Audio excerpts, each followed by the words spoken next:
Hi అండి అందరికీ. And welcome to the Indian people ఛానల్‌కి స్వాగతం. ఈ వీడియో చాలా ఇన్ఫర్మేటివ్‌గా ఉంటుంది. తప్పకుండా వీడియోని ఎండ్ వరకు చూడండి. అండ్ వీడియో స్టార్ట్ చేసే ముందు నా చిన్న కన్సర్న్ ఏంటిదంటే, చాలామంది చూస్తున్నారు కానీ సబ్స్క్రైబ్ చేసుకోవడం లేదండి. ప్లీజ్ సబ్స్క్రైబ్ చేసుకోండి. మీ ఎంకరేజ్‌మెంట్ నాకుంటే నేను మరెన్నో మంచి విషయాలు చెప్పడానికి ట్రై చేస్తాను నేను. తప్పకుండా నన్ను చూస్తారు ఇక ముందు ముందు మీరు. చాలా మంచి మంచి విషయాలు ఇన్ఫర్మేటివ్‌గా ఉండే విషయాలు తీసుకొస్తాను నేను.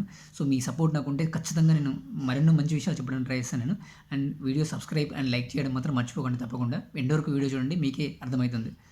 సో, ఇప్పుడు గత వీడియోలో కదా, గత 3 రోజులుగా కంటిన్యూగా అండ్ బీభత్సమైన వర్షం 3, 4 రోజులు వస్తున్న వర్షం గురించండి. విజయవాడ ఎంత పెద్దగా దెబ్బతిన్నదంటే అసలు ఊహించలేనంత, ఇప్పుడు గతంలో ఎప్పుడు రానంత దెబ్బతిన్నది.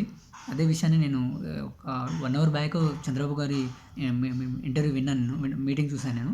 సో, తను వివరించిన విధంలో కూడా ఎప్పుడు రాలేదండి ఇంతకుముందు. అండ్ ఎంత బీభత్సమైన విపత్తులు ఎప్పుడు రాలేదంట.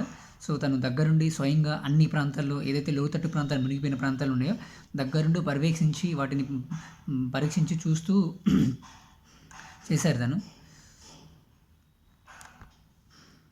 ఈ ఏజ్‌లో కూడా తను దగ్గరుండి అన్ని ప్రాంతాలు తిరుగుతూ అక్కడ ఎక్కడైతే ప్రజలు ఇబ్బందిలో ఉన్నారో వాళ్ళని సురక్షితమైన ప్రదేశాలు సురక్షితమైన ప్రదేశాలకు తీసుకెళ్ళడానికి ట్రై చేస్తున్నారు. Great sir. మీ ఈ ఏజ్‌లో కూడా dedication hands up sir. And జనాలు కూడా అందుకోసమే మిమ్మల్ని ఎన్నుకోవడం జరిగింది. అండ్ అదే విధంగా తన నుంచి 100% ఎఫర్ట్ కూడా ఇస్తున్నారు. అండ్ కూటమి ప్రభుత్వం ఖచ్చితంగా జనాలకి మంచి చేకూరుస్తుందని నమ్ముతున్నారు. సో, ఆల్రెడీ కనిపిస్తుంది వర్క్‌లోనే. ఎక్కడైతే లోతట్టు ప్రాంతాల్లో ప్రజలు బాగా ఇబ్బంది పడుతున్నారో, తిండికి గానీ, ఆస్తి నష్టం గానీ ఎక్కడైతే జరిగిందో వాళ్ళని ఖచ్చితంగా పరీక్షించి అండ్ ఫస్ట్ అయితే తను చెప్పిన విధానం ఏందంటే, చంద్రబాబు గారు చెప్పిన విధానం ఏందంటే, ఫస్ట్ ఏ ప్రాంతాలైతే లోతట్టు ప్రాంతాల్లో ప్రజలు మునిగిపోయి ఉన్నారో, అంటే కష్టాల్లో ఉన్నారో వాళ్ళని సురక్షితమైన ప్రదేశాలకు తీసుకురావడం. అండ్ రానున్న రోజులు ఇంకా 2 రోజులు బాగా భారీ వర్షం ఉంది కాబట్టి ఈ మున్నేరు గానీ, బుడమేరు గానీ, వైరా గానీ అండ్ సట్లేరు గానీ వచ్చే చెరువు నుంచి వచ్చే ఏదైతే ఫ్లో ఉంటుందో ఇంకా రానున్న 3, 4 రోజుల నుంచి ఇంకా అంటే 3 రోజులైనా 2 రోజులైనా ఉంటుందంట ఈ ఫ్లో. సో, సురక్షితమైన ప్రాంతాలకు తీసుకొచ్చి ప్రజల్ని చేర్చడమే తన లక్ష్యం అంట. అంటే విజయవాడలో ఉండే ఏదైతే మాల్స్ గానీ లేకపోతే మండపాలు కానీ ఏవైతే ఉన్నాయో అన్నిటిని బుక్ చేస్తారంట ప్రజల్ని సురక్షితమైన ప్రదేశాలు తీసుకురావడం కోసం. అండ్ మేబీ ఖచ్చితంగా వాళ్ళకి హెల్ప్ అయితే అందుతుంది. అండ్ ఈ రోజు నుంచి హెలికాప్టర్లు కానీ అందుబాటులోకి రావడం జరుగుతుంది. అండ్ ఏ ప్రాంతాల్లో ప్రజలు కొంచెం బయటికి రావాలని ఉండాలో తను చెప్పిన విధానం ఏంటంటే, తను చెప్పిన విషయం ఏంటిదంటే ముఖ్యంగా అందరినీ ఒక 2,00,000, 3,00,000 మంది ఉంటే అందరినీ తీసుకురావడం చాలా కష్టం అంట. ఫస్ట్ ఆఫ్ ఆల్ అయితే చిన్నపిల్లల్ని, ముసలోళ్ళు ఎవరైతే ఉన్నారో వాళ్ళని సురక్షితమైన ప్రాంతాలకు తీసుకొస్తారు. మిగతాలను కూడా తీసుకొస్తారంట. అండ్ మిగతా వాళ్ళని కొంచెం పై ఫ్లోర్‌లో ఉండేవాళ్ళు, బిల్డింగ్‌లు ఉంటాయి కదా, పై ఫ్లోర్‌లోకి వెళ్ళి ఉండే విధంగా ఏర్పాటు చేస్తారంట. అండ్ ఆహార భద్రత విషయంలో ఫుడ్ విషయంలో మాత్రం ఖచ్చితంగా సర్వీస్ అందిస్తారు. అండ్ ఉన్న చోటికి అందియడానికి 100% కృషి చేస్తారు. అండ్ తను ఇప్పుడు చూడండి ఏజ్‌లో 24 గంటలు కష్టపడుతున్నారు. నిద్రపోకుండా 20 గంటలు ఉండి కష్టపడుతున్నారు. ఆ విషయాన్ని మనం మెచ్చుకొని తీరాలి. సో, తప్పకుండా చంద్రబాబు గారికి మా తరపు నుంచి థ్యాంక్ యూ సార్. మీరేమనుకుంటున్నారో ఒకసారి కామెంట్ రూపంలో తెలియజేయండి. తన సర్వీస్ ఎలా ఉంది? ఇప్పుడు ఉన్న కూటమి ప్రభుత్వం సర్వీస్ ఎలా ఉంది? అండ్ అక్కడున్న విజయవాడలో ఉన్న వాళ్ళు విజయవాడ ప్రదేశాల్లో ఉన్న పబ్లిక్ ఎవరైతే ఉన్నారో ఎలాంటి పరిస్థితులు ఉన్నారో ఒకసారి కామెంట్ రూపంలో తెలియజేయండి. ఆ విషయాన్ని నేను చెప్పడానికి ట్రై చేస్తాను నేను తప్పకుండా. ఎందుకంటే పబ్లిక్‌కి ఖచ్చితంగా ఇన్ఫర్మేషన్ ఉంటే ఇన్ఫర్మేషన్ అలర్ట్ అవ్వడానికి ఛాన్స్ ఉంటుంది. అందరికీ సహాయం అంటే అందుతుందంట. చెప్పిన విషయం చంద్రబాబు గారు చెప్పిన విషయం ఇదే.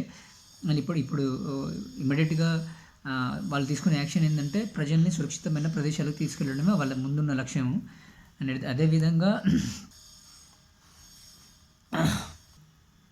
అదేవిధంగా కమాండ్ కంట్రోల్ 2 నెంబర్లు ప్రవేశపెట్టడం జరిగింది చంద్రబాబు గారు.